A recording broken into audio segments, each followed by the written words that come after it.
Manawatia Matariki. Lucy, this is what Matariki can look like. I'm so excited. You should be. We got a big hakari table, all our people invited, and a little bit of everything going on. And when you break it down, it's actually pretty simple.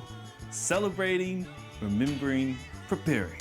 Celebrating your wins, your people, and just everyday life. Getting together, sharing kai, and just having a proper catch up. How does that look, Sonny? Tino pie!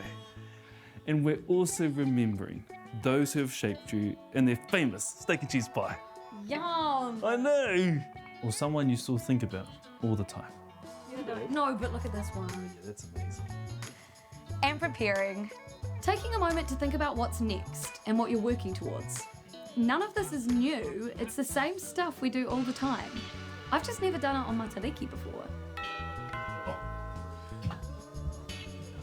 So this Matariki, you're invited to remember, celebrate, prepare. This year, make your own celebration. Hey! Manawatia Matariki!